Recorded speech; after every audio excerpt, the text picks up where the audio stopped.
Hello friends, இவர் தான் Napoleon hill. அவர் பிறந்தது ஒரு ஏழை குடும்பம். அவரோட லைஃப்ல எப்படியாவது பணக்காரனா ஆயே ஆகணும் அப்படின்னு ஆசையில இருந்தாரு. இவர் இப்படி நினைச்சப்பதான் அவருக்கு ஒரு ப்ரெஸ் கம்பெனில வேலை கிடைக்குது. அந்த கம்பெனில அவர் எப்ப வேலைக்கு சேர்ந்தாரோ அப்பதான் அவரோட லைஃபே மாறிச்சு. அங்க அவருக்கு எல்லாரையும் இன்டர்வியூ பண்ற ஒரு சான்ஸ் கிடைச்சது. அவர் அப்படி இன்டர்வியூ பண்றப்பதான் ஆண்ட்ரூ கார்னகி அப்படின்னு ஒருத்தரை பார்த்தாரு. அவர் அந்த சமயத்துல ஒரு பெரிய மில்லியனர். நெப்போலியன் ஹில் அவரை இன்டர்வியூ பண்றப்போ எப்படி பணக்காரனா ஆகணும் அப்படின்னு கேட்டதுக்கு, கார்னகி இந்த உலகத்துல நிறைய மில்லியனர்ஸ் பில்லியனர்ஸ் எல்லாம் இருக்காங்க, அவங்கள இன்டர்வியூ பண்ற சான்ஸ் உனக்கு நான் தரேன், அவங்க கிட்ட இருந்து எப்படி பணக்காரனா ஆகணும் அப்படின்றத நீ கத்துக்க அப்படின்னு சொன்னாரு. ஆண்ட்ரூ கார்னகி இன்னொரு விஷயத்தையும் சொன்னாரு, இதை பண்றதுக்கு உனக்கு 20 வருஷத்துக்கு மேல ஆகும், இதை செய்ய நீ சம்மதமா அப்படின்னு கார்னகி நெப்போலியன் ஹில் கிட்ட கேட்டப்போ நெப்போலியன் சரி அப்படின்னு சொன்னாரு. நெப்போலியன் 500 மில்லியனர்ஸ் அதுக்கும் மேல நிறைய பேர் அவர் இன்டர்வியூ பண்ணாரு. அப்படி இன்டர்வியூ பண்றப்ப அவங்க கிட்ட இருந்து தெரிஞ்சுக்கிட்ட விஷயங்களை வச்சு நெப்போலியன் ஹில்லும் ஒரு மில்லியனரா மாறினாரு. அவர் நம்ம பண்ண இன்டர்வியூலாம் ஒரு புக்கா எழுதுனா நல்லா இருக்கும்ல அப்படின்னு நினைச்சு அவர் எழுதின புக் தான் the Think and Grow Rich. சரி வாங்க, இதுல சில ஸ்டோரிஸை நாம இன்னைக்கு பார்க்கலாம். Number 1, desire. நம்ம லைஃப்ல எப்பவுமே நமக்கு ஒண்ணு வேணும் அப்படின்னா ஃபர்ஸ்ட் அது மேல நமக்கு ஆசை இருந்தா தானே அதை நம்ம அடைய முடியும். அதே மாதிரிதான் நம்ம பணக்காரன் ஆகணும் அப்படின்னா அந்த ஆசை நமக்கு இல்லை அப்படின்னா நம்ம கடைசி வரைக்கும் பணக்காரன் ஆகவே முடியாது. இப்போ இந்த டிசைரை பத்தி 2 ஸ்டோரி உங்களுக்கு சொல்றேன் பாருங்க. பார்ன்ஸ் அப்படின்னு ஒருத்தர் சாதாரண ஏழை குடும்பத்துல தான் பிறந்தாரு. ஆனா அவருக்கு தாமஸ் ஆல்வா எடிசன் கூட பிசினஸ் பார்ட்னரா இருக்கணும் அப்படின்னு ஆசைப்பட்டாரு. அதுக்காக அவர் ட்ரெயின் ஏறி எடிசனை பார்க்க வந்தாரு. எடிசனை பார்த்ததும் பார்ன்ஸ், நான் உங்க கூட பார்ட்னரா இருக்கணும் அப்படின்னு ஆசைப்படுறேன் அப்படின்னு சொன்னப்போ பார்ன்ஸ் கண்ணுல எடிசனுக்கு உண்மையிலுமே இவருக்கு இந்த டிசைர் இருக்கு அப்படின்றத எடிசன் ஃபீல் பண்ணாரு. ஆனா எடிசன் பார்ன்ஸ் அவர் கம்பெனில சின்ன சின்ன வேலையை தான் செய்ய சொன்னாரு. கிளீன் பண்றது, கூட ஹெல்ப் பண்றது, இந்த மாதிரி வேலையை தான் செய்ய சொன்னாரு. இப்படியே அவர் 5 வருஷம் போயிடுச்சு. அதுக்கப்புறம் தான் பார்ன்ஸுக்கு எடிசன் கூட பார்ட்னரா இருக்கிற சான்ஸ் கிடைச்சிச்சு. அது வரைக்கும் பார்ன்ஸ் அமைதியா எடிசன் சொன்ன சின்ன சின்ன வேலையை தான் செஞ்சுட்டு இருந்தாரு. அவர் என்னதான் சின்ன சின்ன வேலையை செஞ்சுட்டு இருந்தாலும் அவர் மனசுல நான் எடிசன் கூட பார்ட்னரா தான் இருப்பேன் அப்படின்னு ஆசை வச்சிருந்தாரு. பார்ன்ஸ் எடிசனை பார்த்த உடனே அவருக்கு சான்ஸ் கிடைக்கல. அதுக்காக பார்ன்ஸ் அவருடைய லைஃபே ரிஸ்கா வைக்க ஆரம்பிச்சிட்டாரு. அவர் எடிசனை பார்க்க வரப்ப இது கிடைக்கலனா நான் வேற வேலைக்கு போலாம், இது அவர் நம்ம கூட சேர்த்துக்கலன்னா வேற என்ன பண்றது அப்படின்றத அவர் யோசிக்கவே இல்லை. அவருக்கு இருந்த ஒரே வழி ஒண்ணு எடிசன் கூட பார்ட்னரா இருக்கணும், அப்படி இல்லைன்னா அங்கேயே நம்ம செத்துடணும் அப்படின்னு தான் பார்ன்ஸ் இது பண்ணாரு. அதனால இப்படி பண்றப்ப பார்ன்ஸுக்கு சான்ஸும் கிடைச்சு அவர் சக்சஸ்ஃபுல்லா ஆனாரு. இதே மாதிரிதான் ஒரு நாட்டுல ஒரு அரசன் அவங்களோட பெரிய படையோட போருக்கு போனாங்க. ஆப்போசிட்ல இருக்கவங்க இவங்க படையை விட பெரிய படை இருந்ததால அவங்களோட வீரர்கள் எல்லாம் பயந்தாங்க. ஐயோ நம்ம தோத்துருவோமோ, நம்ம வீட்டுக்கு போவோமோ இல்லையோ அப்படின்னு தெரியாம அந்த அரசனோட படையெல்லாம் பயந்துட்டு இருந்தாங்க.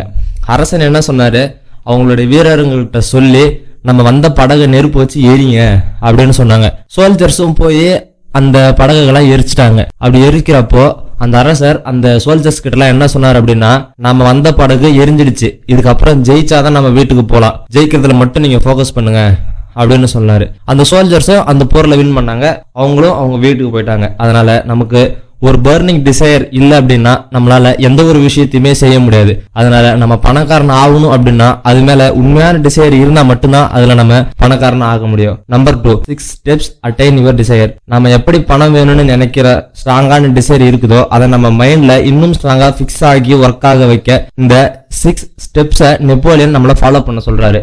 Number 1, decide you need money. First உங்களுக்கு எவ்வளவு பணம் வேணும் அப்படின்றத முடிவு பண்ணுங்க. எனக்கு நிறைய பணம் வேணும், நான் ரொம்ப பெரிய பணக்காரன் ஆகணும் அப்படின்னு இல்லாம ஒரு அமௌண்ட்டை நீங்க முடிவு பண்ணுங்க. இது ஏன் அப்படின்னா எவ்வளவு பணம் வேணும்னே தெரியாம பணம் வேணும்ன்றப்ப உங்களால எதையுமே அச்சீவ் பண்ண முடியாது. ஃபர்ஸ்ட் உங்களுக்கு இவ்வளவுதான் பணம் வேணும் அப்படின்றத நீங்க அட்டைன் பண்ணுங்க. சாக்ரிஃபைஸ். நம்ம நிறைய கேள்விப்பட்டிருப்போம், ஒன்னு இழக்காம ஒன்னு கிடைக்காது அப்படின்னு. அதனால நம்ம பணம் சம்பாதிக்கிறதுல அதேதான். நம்ம சம்பாதிக்கக்கூடிய பணத்துக்கு நம்ம என்ன தியாகம் செய்யறோம், இவ்வளவு நாளைக்கு நான் எந்த ஒரு ஃப்ரெண்ட்ஸ் கூட வெளியே போறதோ எந்த ஒரு யூஸ்லெஸ்ஸான விஷயங்களை செய்யறதோ நான் செய்யவே மாட்டேன் அப்படின்னு நீங்க சம்பாதிக்கக்கூடிய பணத்துக்கு நீங்க என்ன சாக்ரிஃபைசிங் பண்றீங்க அப்படின்றத முடிவு பண்ணுங்க. Fix a date. நீங்க டிசைர்ல இருந்தாலும் நீங்க சாக்ரிஃபைஸ் பண்ணாலும் நீங்க முடிவு பண்ண பணம் உங்களுக்கு எப்ப வேணும், எந்த தேதிக்குள்ள வேணும் அப்படின்றத முடிவு பண்ணுங்க. ஏன்னா நம்ம கிட்ட நீ எப்ப பணம் நீ என்ன பண்ணுவ அப்படின்னு கேட்டதுக்கு எல்லாரும் சொல்ற ஒரே பதில், ஒரு நாள் நான் கண்டிப்பா ஜெயிப்பேன், ஒரு நாள் நான் கண்டிப்பா பணக்காரன் ஆவேன் அப்படின்னு. எல்லாம் அந்த ஒரு நாள் வரும் அப்படின்னு சொல்லிட்டு இருப்பாங்க. ஆனா உங்களுக்கு எந்த தேதிக்குள்ள அந்த பணம் வரணும் அப்படின்றத நீங்க டிசைட் பண்ணுங்க. Number 4, plan. உங்களுக்கு எவ்வளவு வேணும்னு டிசைட் பண்ணீங்க, என்ன சாக்ரிஃபைஸ் செய்யணும்ன்றத முடிவு பண்ணீங்க, எந்த டேட்டுக்குள்ள வரணும்ன்றத முடிவு பண்ணீங்க, இதெல்லாம் தாண்டி என்ன பிளான் வச்சிருக்கீங்க, இதெல்லாம் செய்ய உங்ககிட்ட என்ன பிளான் இருக்கு அப்படின்றத ஃபர்ஸ்ட் உங்களுடைய பிளான் என்ன அப்படின்றத முடிவு பண்ணுங்க. Number 5, right the paper. நம்ம எல்லாம் யோசிச்சுக்கிட்டே இருந்தோம், எவ்வளவு பணம் வேணும், என்ன சாக்ரிஃபைஸ் பண்றோம், எப்ப வேணும்ன்றத நம்ம யோசிச்சுக்கிட்டே இருந்தா நம்ம இருக்கிற சோசியல் மீடியா வேர்ல்டுல அதை நம்ம கண்டிப்பா மறந்துடுவோம். சோ அதனால நீங்க என்ன நினைக்கிறீங்களோ அதை ஃபர்ஸ்ட் ஒரு பேப்பர்ல எழுதுங்க. Number 6, read everyday. நீங்க எழுதின எல்லாத்தையும் உங்களுடைய கண்ணுக்கு முன்னாடி இருக்க மாதிரி வச்சுக்கோங்க. எழுந்ததும் அதை 2 டைம் படிங்க, தூங்குறப்போ அதை 2 டைம் படிங்க. இது ஏன் அப்படின்னா நம்ம எந்த ஒரு விஷயத்த நம்ம சப்கான்சியஸ் மைண்டுக்கு திரும்ப திரும்ப கொடுத்துக்கிட்டே இருக்குமோ அதே மாதிரிதான் நம்மளுடைய சப்கான்சியஸ் மைண்ட் நமக்கு வேலை செய்யும். அதனால நம்ம அப்படி யோசிச்சுக்கிட்டே நான் கண்டிப்பா ஒரு நாள் பணக்காரன் ஆயிடுவேன், கண்டிப்பா இந்த அமௌண்ட் நான் சேர்த்துருவேன் அப்படின்னு நினைக்கிறத விட அதை உங்களுடைய சப்கான்சியஸ் மைண்டுக்கு அதை நீங்க பதிய வைங்க. Number 3, decision. நெப்போலியன் பார்த்த 25,000 பேர்ல அவங்க வாழ்க்கையில தோத்ததுக்கு காரணம் சரியான டிசிஷன் எடுக்காததான். அதே லைஃப்ல சக்சஸ்ஃபுல்லா நிறைய மில்லியன்ஸ் பில்லியன்ஸ் ஏர்ன் பண்ணவங்க எல்லாம் எப்படி அதை ஏர்ன் பண்ணாங்க அப்படின்னு ரிசர்ச் பண்றப்போவும் அதுக்கு காரணமும் சரியான டிசிஷன் தான். இதுக்கு ஃபோர்டோட ஒரு எக்ஸாம்பிள் சொல்றேன் பாருங்க. ஃபோர்டு ஒரு டைம்ல அவருக்கு பிடிச்ச டி மாடல் காரை அதிகமா மேனுஃபேக்சரிங் பண்ணாரு. ஆனா அவர் இப்படி பண்றப்போ அவர் கம்பெனில வேலை செய்யற இன்ஜினியர்ஸ் எல்லாம் இந்த கார் வேணாம் அப்படின்னு சொன்னாங்க. ஆனா ஃபோர்ட் யார் சொன்னதையும் கேட்கல. அவருக்கு அதை மாத்தணும்னு யோசிச்சாலும் அந்த டிசிஷனை அவர் உடனே மாத்தல. ஆனா அந்த டிசிஷன் அவருக்கு நிறைய மில்லியனை சம்பாரிச்சு கொடுத்துச்சு. அதனால டிசிஷன் எடுக்கிறது ரொம்ப முக்கியம். நமக்கு இருக்க டிசைர்ல எப்பவுமே கரெக்டான டிசிஷனை நம்ம எடுக்கணும்.